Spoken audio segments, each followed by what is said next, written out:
Nobody cared about who I was until I put on the mask.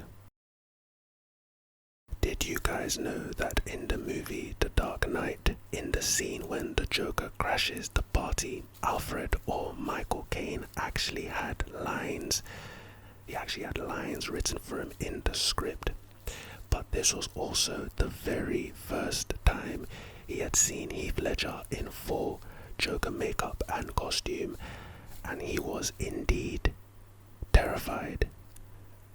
And so he forgot all of his lines, but Christopher Nolan decided to keep it in there because it just worked so well. Hello, how are you doing there? My name is Charlie. Now you may have heard of my brother in certain documentaries and certain movies. He goes by the name of Jason. And being Halloweeny, being in the spirit of Halloween, I thought that before we go out hunting, if you guys didn't know, it's literally Halloween right now, and Jason's been calling me from downstairs for the last 20 minutes, telling us to hurry up and go hunting. This season I think we're hunting good. But anyway, I learned some new facts literally today, quite literally right now in fact, and I thought I would share them with you guys before I go outside and some people feel my wrath. As usual though, all I ask for you, well, I've never made an ASMR video before. My name is Charlie. But as usual, all I ask for you to do is smash the like button. Let's get this video to 7,000 likes. 7,000. If we hit 7,000, let's go for 8,000. And of course, with these long form fact videos, I need you guys to watch the full thing. So let's say you can only watch 20 minutes of it. The next night, start from 20 minutes and get to maybe 40 minutes. And then start from 40 minutes and get to the whole thing, like get to the hour. You got to, because unlike the short form facts videos, I don't order these facts, which means the best facts and the funniest facts, the most entertaining facts might just be at 37 minutes, but I don't know. It might be at 45 minutes. I don't know. But anyway, I hope you enjoyed the video. It's been a while, but I'm back. Happy Halloween. Take this. One species of jellyfish, the Pteropus Dorni. You're just gonna have to accept that for what it is. It might be on the screen, it might not. That species of jellyfish is immortal. In response to physical damage or any other trauma, they can revert back in their development process to a polyp. Whatever that is, I guess that means baby jellyfish. I can't lie, my brother Jason, he shares quite a similar ability. I don't. However, if I was ever physically injured, I'm done for. I only have one life, and I'm not immortal. Like I said, my name is, what did I say? My name was Charlie, something like this. But yo, like, I'm Jason. Jason happens to be immortal. I don't know if you guys have seen his documentaries. They like to call them movies. I don't think there was anything movie about them. I think they were documentaries, biographies about his life. And yeah, every time he died, he did not. Like, every time they thought they had him, they did not. That's my brother. But yeah, man, in relation to this jellyfish, that is pretty cool. I think what I would do if I was a scientist, instead of working on BBLs and stuff, I guess that's surgeons, but instead of using my science for evil, what I would do is, first of all, I would cure lactose intolerance. Secondly, I would cure hay fever. And third, I would look into this jellyfish and I would see if I could make myself immortal. judging off just the most basic sci-fi movies, that would indeed go horribly, horribly wrong. Take this one. Snails have been known to sleep up to 3 years if the weather isn't moist enough to meet their needs. So let's consider this, right? There are 24 hours in a day, and us humans, we sleep for, on average, 8 hours a day, which is exactly a third, which is where they get that stat. You're asleep for a third of your life. If you didn't know, that's where they got it from. But you're telling me, like, okay, so off rip, right? I love being awake because I feel alive, you know. But I also love sleep. But that's irrelevant. A snail, right? What is the purpose of a snail? Because as humans, we question the meaning of life all the time, right? But the purpose of a snail, what is the purpose of a snail? Because if you're telling me that 3 years, like an entire me at university, a whole course, 3 years, you're still asleep, right? And you're I guess what you're waiting for, moistness. You're waiting for water, not to drink, just to be around and to be indulging in. You know, I don't like people who waste my time. And snails, they seem to have too much time on their hands. If I had all the money in the world and I can sleep for as long as I want, I would only sleep for 4 hours. Do you know why? Because the rest of the 20 hours in my day, I'd be doing anything and everything with my money. Snails have the freedom of the world. They don't pay taxes. They don't have jobs. They don't have families. But you choose to spend your whole life sleeping. I don't know how long you guys live, but do something better. Snails, take this one. Honeybees flap their wings 230 times per second.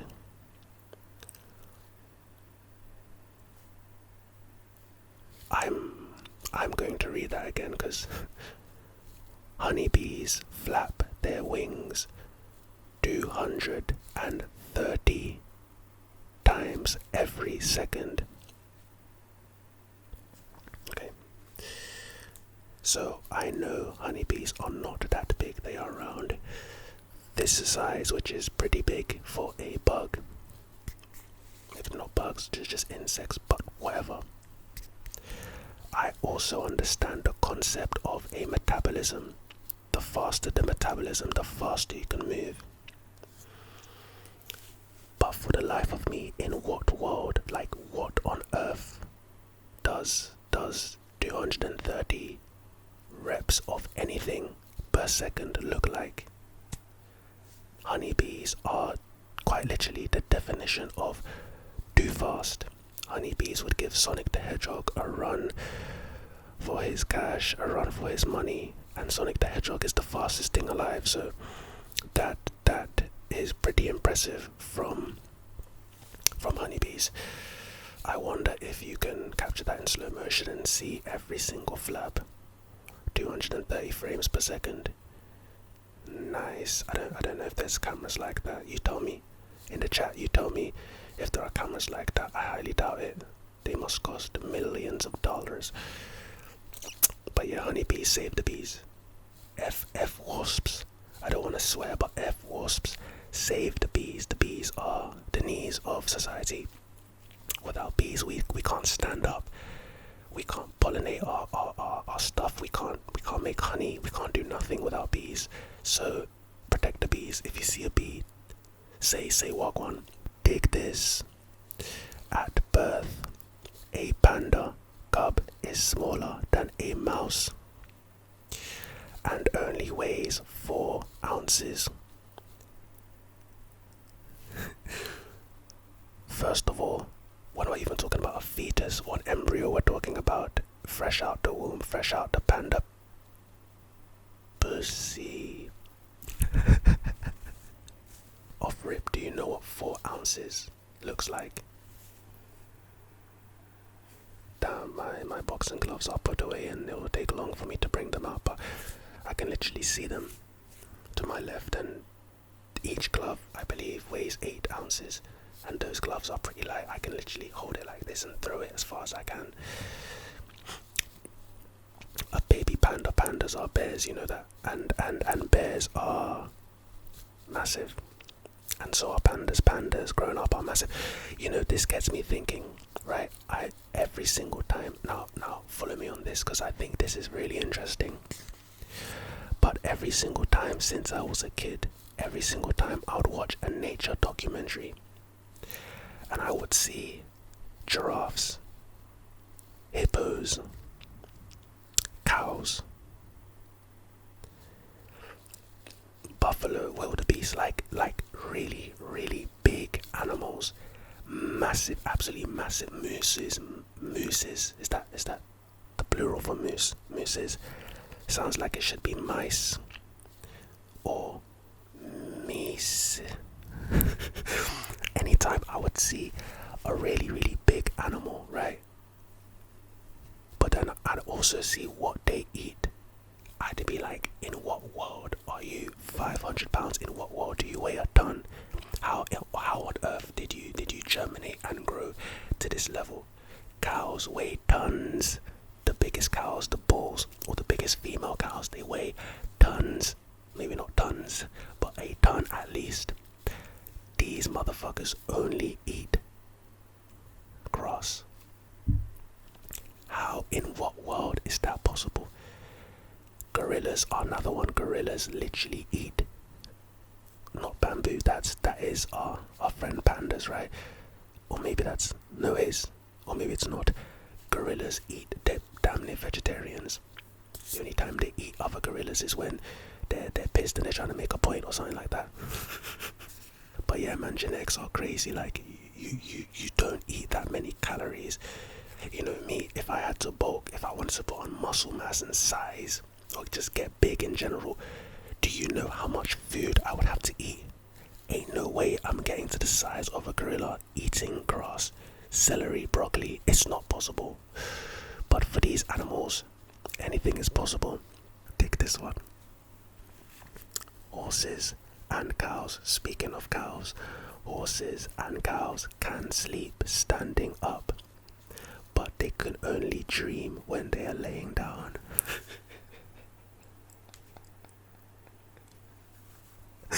Yo, I feel like I've either heard this before or I've read this for you guys before in one of my other facts videos, but that is absolutely adorable. First of all, how someone could know that, how someone could figure that out is unbelievable. Obviously, sleeping while standing up is quite normal, right? I think we've all slept while standing up, you know. It's something we learn around age 13 or 14, around 8th, 9th grade, year 8, year 9, if you're in the UK. I don't know about Australian, but yeah, we learn it because it's good practice for when we become adults and we have to sleep standing up in queues, lining up to vote, and so yeah, like I was saying, that part I can understand. I sleep standing up all the time, right? And so is my brother Jason. He's never laid down in his life. The only time Jason has laid down has been involuntarily when he's been knocked back, right? Knocked down on the ground. He doesn't lay down. He's not that kind of guy. He's always on his feet, 10 toes.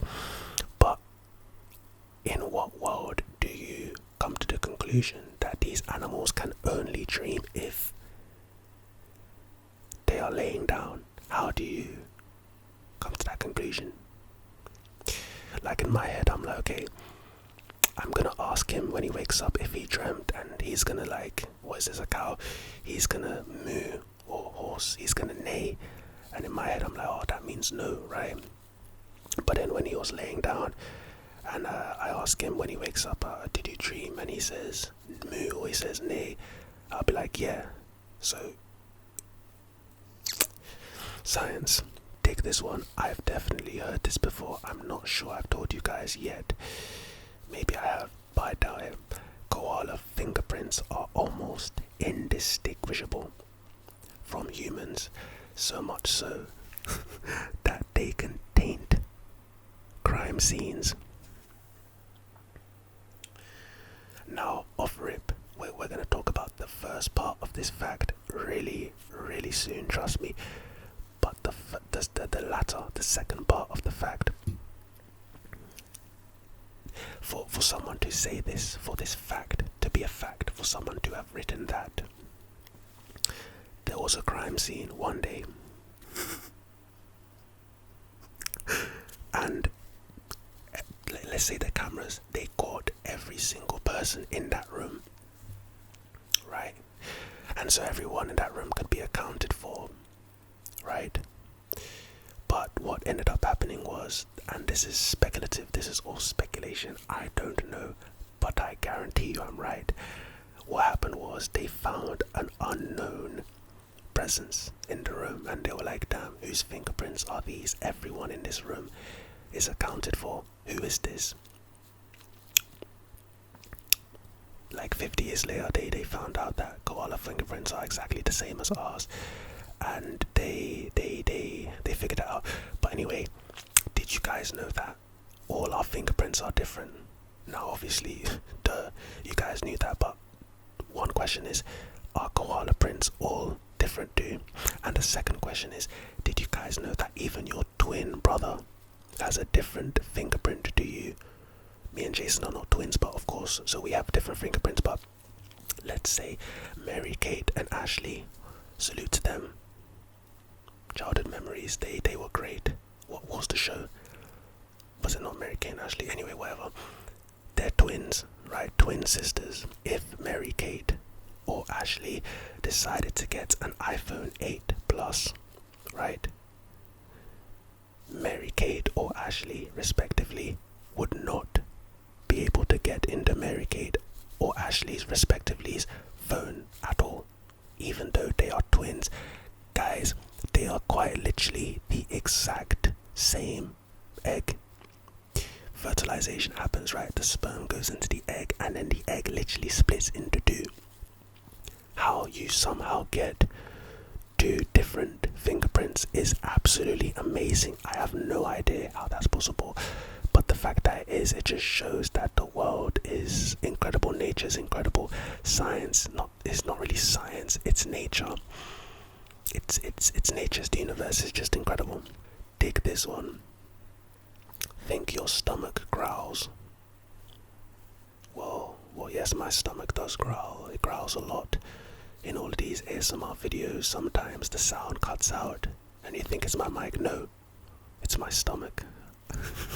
Anyway, let's start again. Think your stomach growls.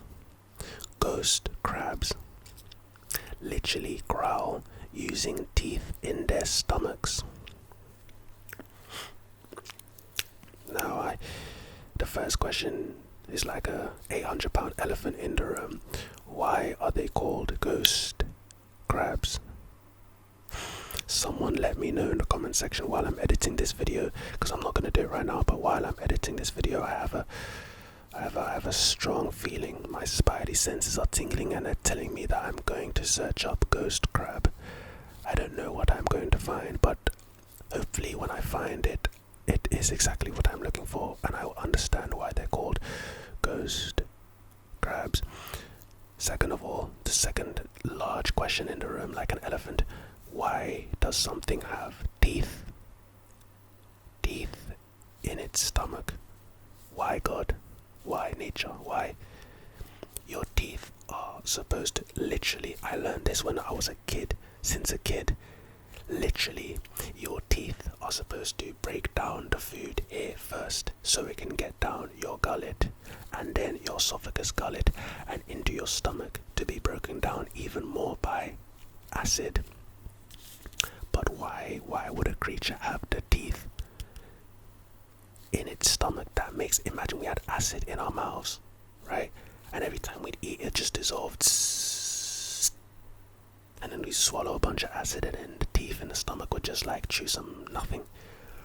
Now, I won't lie to you, right? The fact that we have literal acid in our bodies is crazy. So if this crab was looking at me talking about it, it'll probably get pissed and say like, what's so special about you? You have acid in your stomach. I just have teeth in mine. So to that I say, touche, Mr. Ghost Crab. Dig this one. This one is absolutely amazing. Off rip, I don't know if I've said this previously, but these facts, right? They are weird, but they are true. So I'm banking on every single one of these to be true. So I'm not gonna assume that they're fake. I'm just gonna be amazed if they get crazy. And this one is pretty amazing. Listen to this, or dig this. Sperm whales in the Caribbean have different accents to other whales in the ocean. Let me repeat that for you. Sperm whales in the Caribbean have different accents than other whales in the ocean.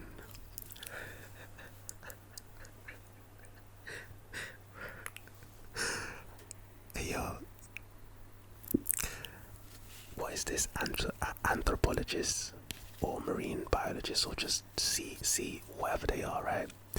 They must have the most amazing jobs, because clearly going into the field you must love animals. To study them and to want to do it for the rest of your life is a powerful thing, and you must love animals. But to do stuff like this, you're listening to not even an accent, a way of saying certain things. Let's say the whale goes, okay, I'm not going to do it because it's going to be pretty loud, right? But let's say the whale does something, says something. First of all, off rip, you don't know what the hell the whale just said, but I guess that doesn't matter. But then you go to the Caribbean and you see their sperm whales and you're like, hey man, let's listen to this. And then you hear something and you're like, okay, cool, sperm whale, regular. But then when you go back to the lab and you play Caribbean sperm whale, and then you play, I don't know, Pacific Coast Ocean sperm whale, you're like, oh my gosh, they sound different. That must mean that the Jamaican or Caribbean sperm whale has a Caribbean or Jamaican accent. What a conclusion to draw. But that's also fucking amazing. Dig this one in the theme of Halloween. Dig this one. Glow in the dark sharks are a real thing. The swell shark, which dwells 1,700 feet beneath the ocean's surface, illuminates a fluorescent glow. Granted, it's only visible to other swell sharks. So okay. Granted, it's only visible to other swell sharks, but scientists have figured out a way to detect the glow using filters. Okay, fine, because I was about to say, are you a swell shark, my guy? If not, then how on earth would you have known that? Okay, they use filters. Great, fantastic. Let me tell you guys a story. I was watching or listening to a Joe Rogan podcast, and there's this guy, his name was Peter Appiah, I believe. He's not a scientist, but he is some sort of something to do with the human body and dieting and whatever. Great podcast. If you haven't watched the podcast already, go watch that. But he basically, when he was younger, in his youth, he used to be a swimmer. And when I say a swimmer, I mean like one of those really freak swimmers that would swim miles, hundreds of miles in something called a swim race. So, but he's not really racing anyone, he's just doing it by himself. It would take hours, like 8, 9, 10, 12 hours to complete a swim race. But there was one time he was swimming in the ocean. Now let me paint a picture for you, right? It's when you start to swim, it's really early in the morning, so of course it's dark, right? He said that the fluorescent, so basically all you can see is the stars, and when you look down into the water, all you can see is the fluorescent glow of the plankton and the miniature, the microorganisms in the water. And it's so cool because you don't know the difference between the stars and them, because you can't really tell where the water stops and starts. So it's like a giant cylinder of stars, but you're in water. When he said that, that was pretty magical. So I just thought I'd share that with you. Wait, that wasn't scary. Yeah, the scary part of that was during another swim, he saw a dolphin on its side, which looked like a shark, and he thought he was gonna get eaten, but he did not. And if he did, he wouldn't be on the podcast. So yeah, it was definitely a dolphin on its side, because if it was a shark. This next section is called Weird But True Facts. Bro, is that not what this whole thing was about? Weird facts about animals. Okay, say less. That makes sense. They were literally all animal facts. Okay, let's move on to Weird But True Facts. Fact number 1, dig this.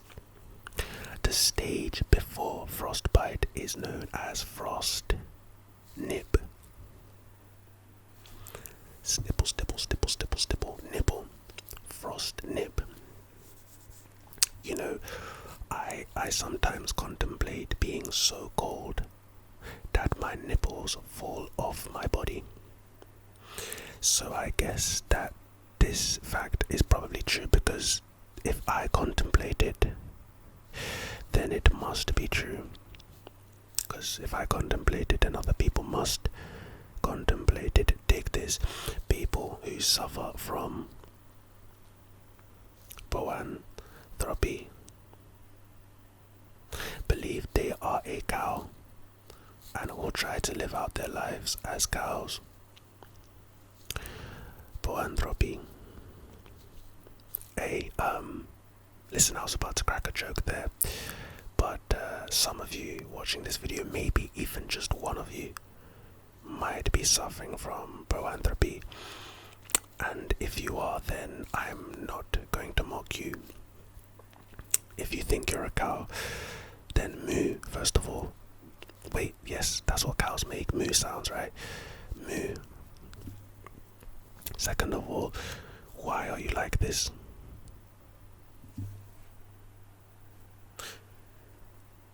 You're not a cow, you're a human. But you see, you have a condition. What I would like to do is I would like to refer you to someone that I know that can help you. He has his own practice. You've probably heard of him. His name's Roscoe. And he might be able to help you. But, my guy, you're not a cow. You're not. But that's cool. Because you can still watch this video and like this video. Yes. But you're not a cow though. But moo. Dig this one. Every continent except Antarctica has at least one McDonald's. Stop right there. I think that I've uncovered something about this fact, and we're gonna dig into it together. This fact literally just said, dig this, this fact literally just said, every continent except Antarctica has, now get this, at least one McDonald's.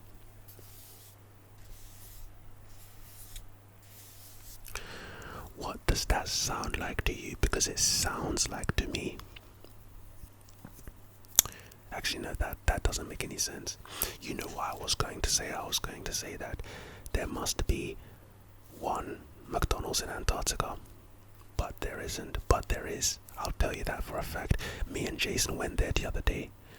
As you know, Jason is immortal. I am not. But I do have certain powers. I share certain abilities like teleportation with Jason. Have you ever realized that Jason only ever walks? And all of his victims, they run. And they're in fear, fight or flight. So they're quite literally running at top speed. They possibly couldn't go any faster. If it was Usain Bolt running from Jason, he'd break the world record over and over, right? But for some strange reason, it might be strange to you, but it's not to me. For some reason, Jason always catches up to people. even though he's walking. Jason uses 2 abilities for that. The number 1 ability, of course, is teleportation, but the number 2 ability that people don't really speak about when they speak about my brother Jason is the fact that he has the ability, and I have this ability. We share this ability. Comes from my mother's side. We have the ability to make the ground beneath you cave in, which is why a lot of victims, when they run, they fall. Have you noticed that? Why on earth are you falling, my bro? You have to get away. Okay, let's say you trip, adrenaline, you trip on a branch. Why is it all of you though? Why is it everyone? Why can't someone just run 100 meters very, very fast and get away? They cannot. So yeah, man, me and Jason went to the McDonald's in Antarctica literally yesterday. So tonight is Halloween.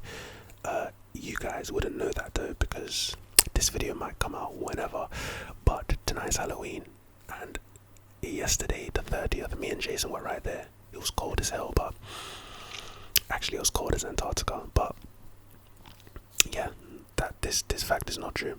Take this one. A duel between 3 people is called a drool. Now that is a good fact. I think that's true. That's a good fact. You know what Zack said in The Sweet Life of Zack and Cody? All is fair in love and war. Whenever there's a love triangle, you know, funnily enough, they're called love triangles, right? But so I guess people say they're caught in a love triangle, but one party doesn't. So what I'm saying is, it's not really a triangle because every party is not necessarily connected. So you might have one party connected to 2 parties, but those 2 parties are not connected unless, let's say, I like 2 people, and this person over here that I like also likes me, and this person over here also likes this person and me. That's the definition of a true love triangle. Other than that, it's not really a love triangle. It's just one person like me liking 2 people, and it's not a triangle. That's a V. That's a V or an upside down V, whichever way you decide to look at it, or a greater than or less than sign. It's not a triangle. 3 makes a triangle. Take this. This is really shocking to me, but baked beans aren't baked, they're stewed. Now see me, I don't like being lied to, and for years I've been thinking that baked beans are baked. I don't know why I thought that. Maybe it's because they're literally called baked beans. And now to find out that they're not even baked, it's then again, I kind of understand it, because if I was walking in a supermarket and I was walking past an aisle and I saw stewed beans, I am running away. That sounds horrible. Stewed beans, what the like, I'm running away. But baked, yeah, give me that baked beans. You know, baked beans, some people put baked beans in their pockets. Dig this is amazing. Dig this, sunsets on Mars are blue. Wow. The sun is not blue, but the sunset is blue. How on earth would that work? Let me think. What makes our sunsets pink, for example? Because the sun isn't pink, but some of our sunsets are beautiful and pink. I have no idea. Hey, but shout out Mars though. They make some really good chocolate bars. You know, the Mars bar, I think, is one of my favorites. The Milky Way, Snickers. You're not you when you're hungry. Yeah. Mars, you make some really good. Plus, we're trying to get to Mars, right? So we're trying to see you guys. You Martians. Did you guys know that the Martian Manhunter is literally just as strong as Superman? Okay, of course it depends on who's writing the character, but he's been depicted to be as strong as Superman on multiple occasions.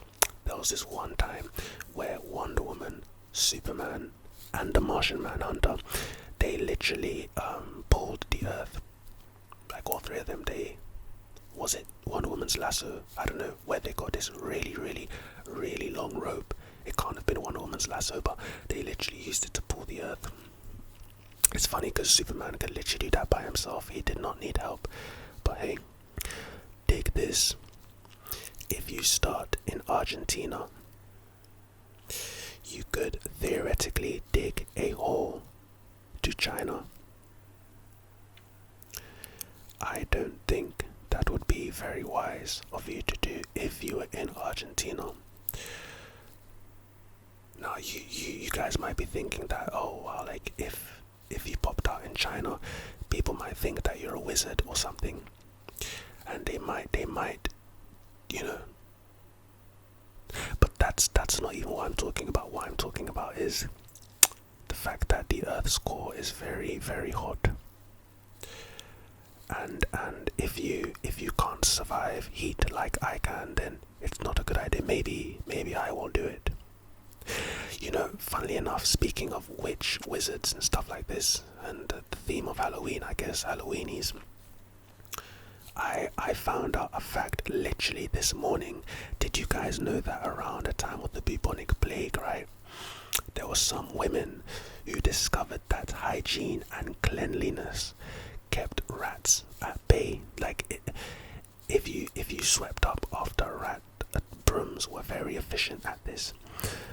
But if you swept up after a rat and you cleaned your surfaces, and then of course you didn't come into contact with a rat, you wouldn't catch the Black Death, you wouldn't catch the plague.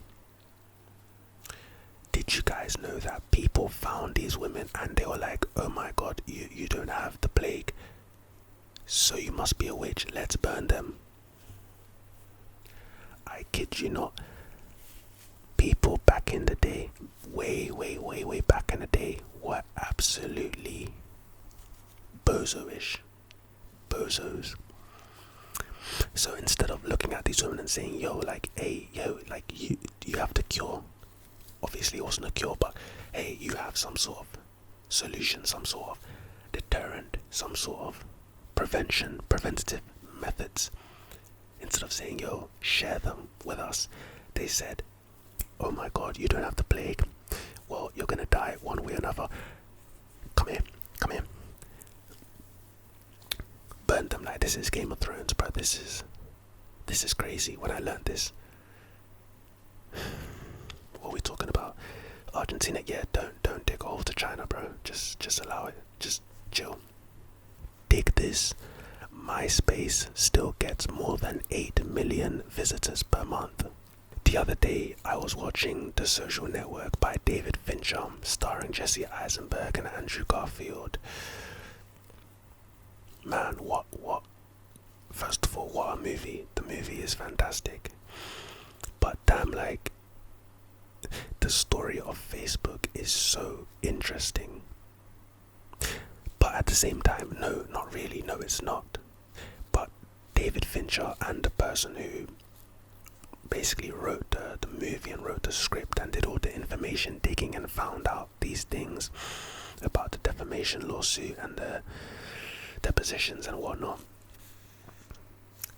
It's really an art form to turn something like the origin, the story of the creation of a social media platform, a social media website, a network, and turn it into a blockbuster movie. Wouldn't you say? David Fincher he's one of the greatest of all time, right, in terms of direction and directing.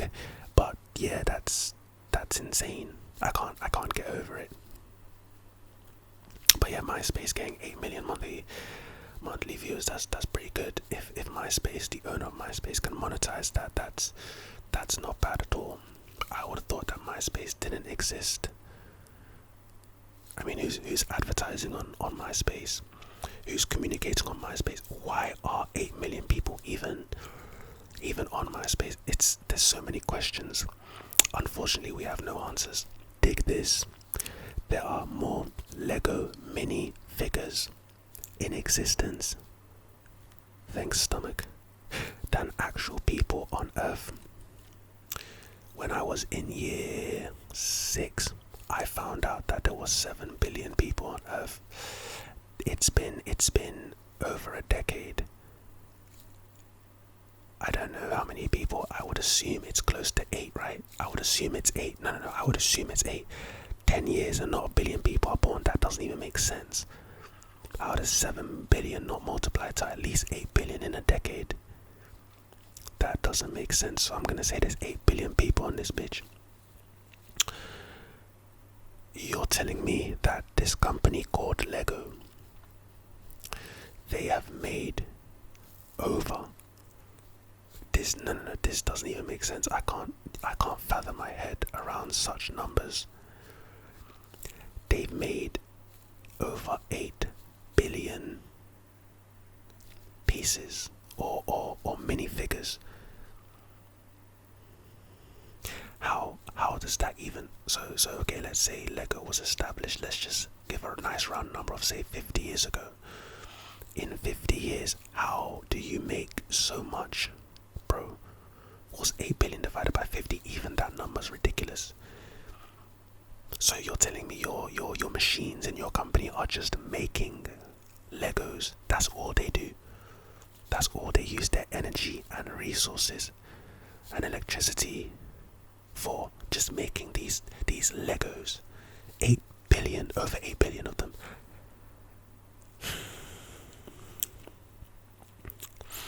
Man, that's crazy, man. Electricity prices, gas prices, just in general, energy prices have gone up. I could use literally 1% of that energy to power my whole house forever. Or that energy you use to make Legos. Shout out Lego though, like they're sick. Legoland was awesome. Dig this. This is pretty interesting. Spider webs were used as bandages in ancient times. Now, early in this video, I was getting on to the ancients, like the olden day people, and how they weren't that smart. But this is pretty ingenious. This is pretty smart. This is pretty innovative. Whoever made this is a trailblazer. Now, obviously, we don't do that no more. We actually have bandages and band-aids now. First of all, how would you even get a spider web? How would you collect enough spider's web to make a bandage? How? I guess let's say you had a tomb and you left the tomb for 50 years, 100 years, and you went back to the tomb and then you unrolled it like Jesus, you unrolled it. Those kind of spider webs, they're going to be really thick and you know, you can really collect them, you can really they're like silk, you can really grab them. And but other than that, I mean, I see spider webs in my room all the time and I can't use them as a bandage. Let's say I get bitten by a spider. I can't use its web to help me. I gotta get a band-aid for that. So that's great, innovative. Like I said, trailblazer. But yeah, shout out to you guys, ancient niggas, like the ancestors of humanity. Dig this. This is crazy. But 1/4 of all your bones are located in your feet, not your leg. They said our feet.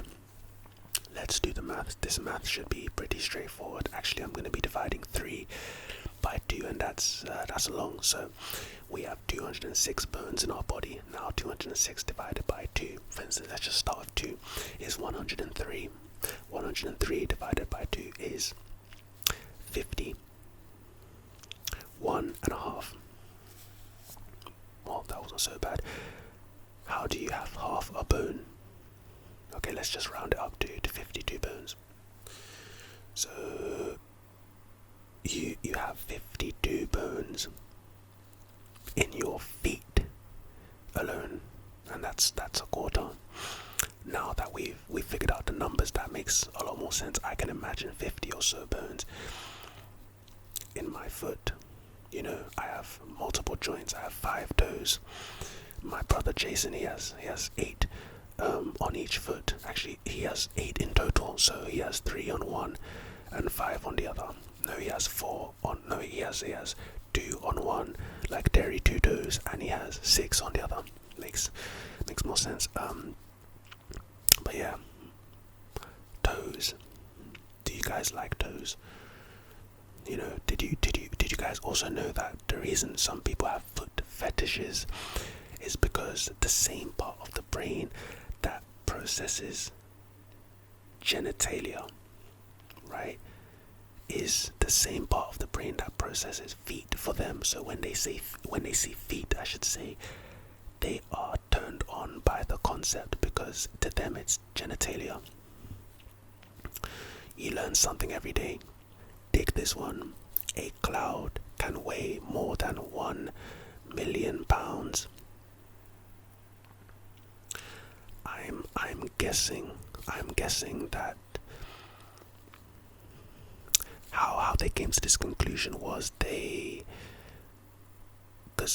obviously you can't actually get a cloud and put it on some bathroom scales and weigh it, or the scales at an airport and weigh it.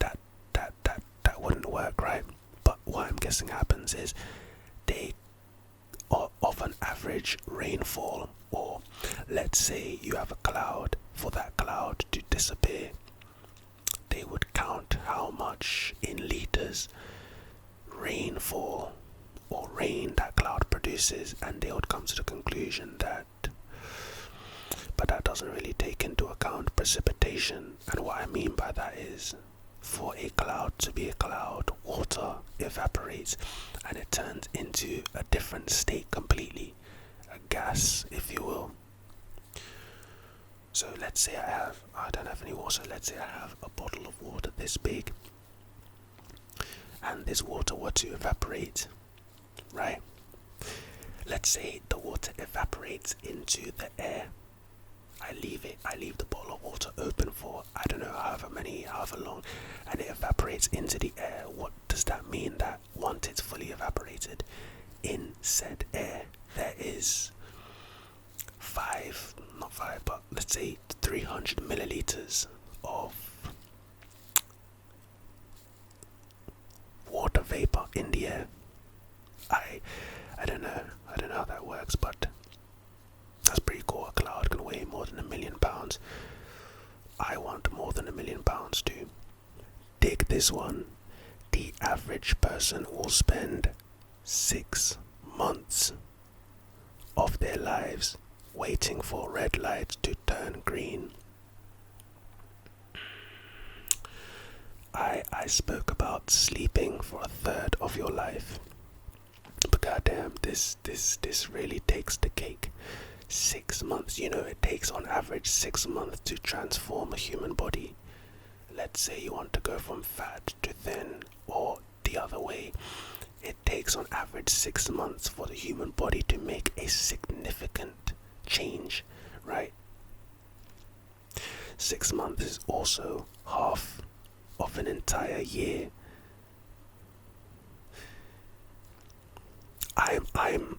I'm trying to put it into consideration. So I'm sitting here, actually I'm in my car, and I pull up to a traffic light, and it's red, and then even me waiting for 30 seconds is hell, is torture. I'm like, god damn it, turn green, bro. This music I'm listening to is jumping, is hitting, young boy is going off. I'm trying to speed. Okay, if law enforcement is watching this, I don't speed limit Roscoe, or speed limit Charlie, if that was my name. But yeah, like 30 seconds is too much. Now imagine sitting there for 1 minute, double that. Now imagine sitting there for 2 minutes, double that. 5 minutes, 1 hour, 1 day, 1 week,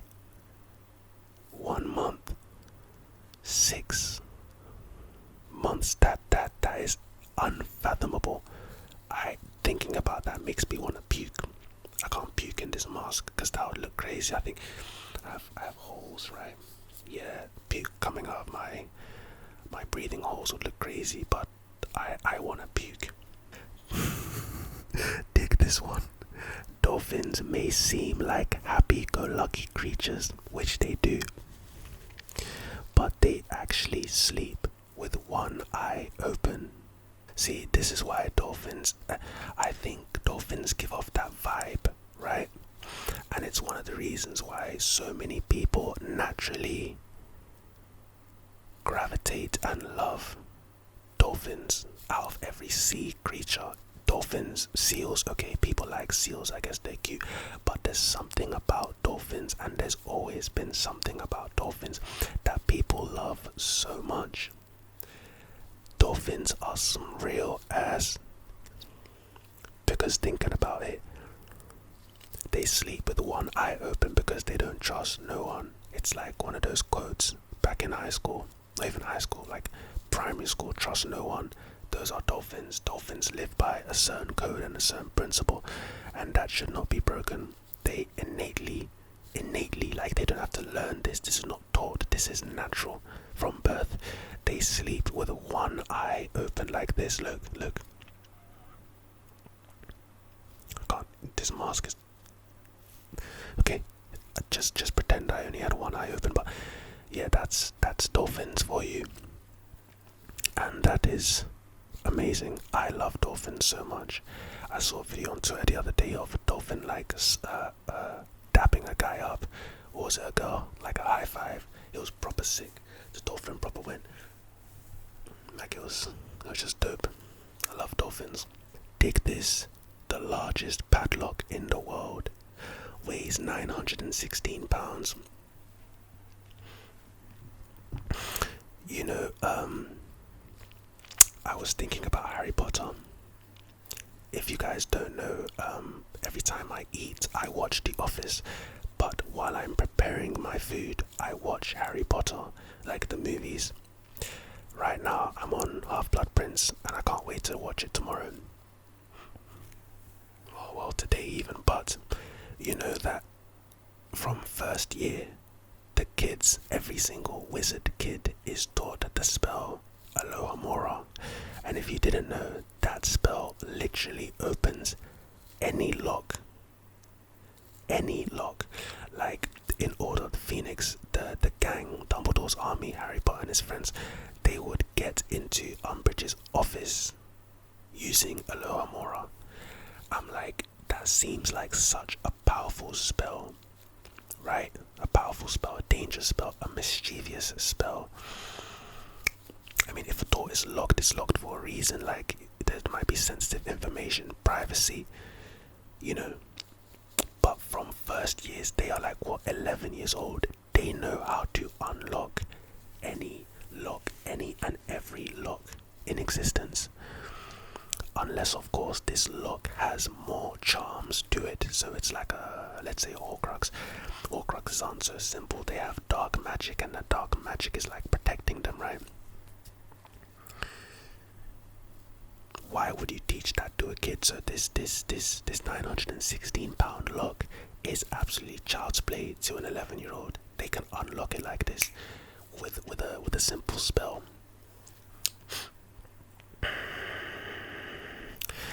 I need to get a wand, right? I was on Pottermore and I know exactly what my wand is. I wonder if you can order certain variations of wands, but if you can't, I think, whose wand would I get? Probably Voldemort's wand. I don't relate to Voldemort anyway, even though I do find his character absolutely fascinating. But if I got anyone's wand, it probably would be Voldemort's, or maybe the Elder Wand.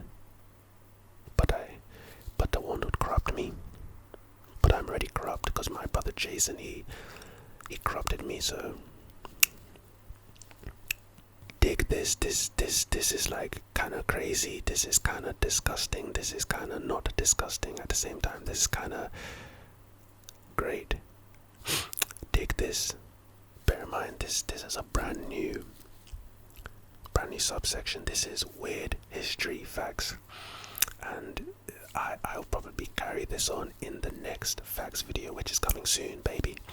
But as a taster, take this. Speaking of taster, take this. Ketchup, regular ketchup, didn't catch on as a popular condiment until the late 19th century. It's not done. Prior to this point, it was sold as a cure for indigestion. Now see, I don't know much about ketchups and its histories, but if you can cure indigestion, I don't know about your indigestion curing properties. I don't know about your ingredients. I'm almost certain you have vinegar in there. I'm certain you have some tomatoes in there. Probably not, though. It just tastes like, it doesn't even taste like a tomato. Why on earth does a tomato taste so bad, but tomato ketchup tastes so good? For you people in the comments telling me that tomato ketchup doesn't taste good, I hear that. But my friends also say that mayonnaise doesn't taste good, and that's just a flat out lie, so I don't trust you guys. But why does ketchup taste so different to tomatoes? Tomatoes they just don't belong on burgers. They ruin everything they're on if they're not cooked, right? Like in Nigeria or Africa, we have this thing called stew, and it's basically like a tomato based stew, and you eat it with rice, and it's like the best thing ever. But that doesn't taste like tomatoes. In fact, stew tastes amazing, but tomatoes taste awful. But then ketchup tastes nice. So it's like, bro, like you have to pick one. Clearly there are no tomatoes, like real tomatoes, in tomato ketchup, which is like ridiculous.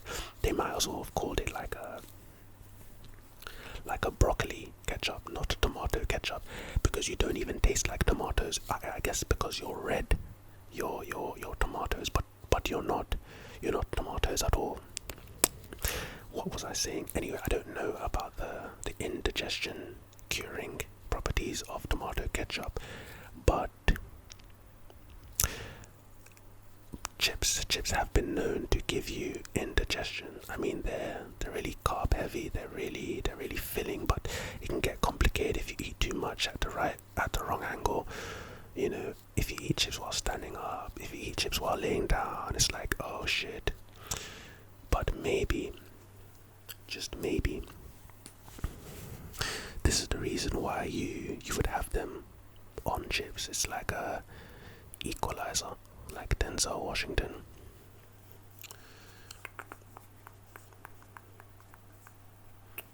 Chinese food is still really clear of chips and ketchup, chicken and chips, all of that. Chinese food, A1.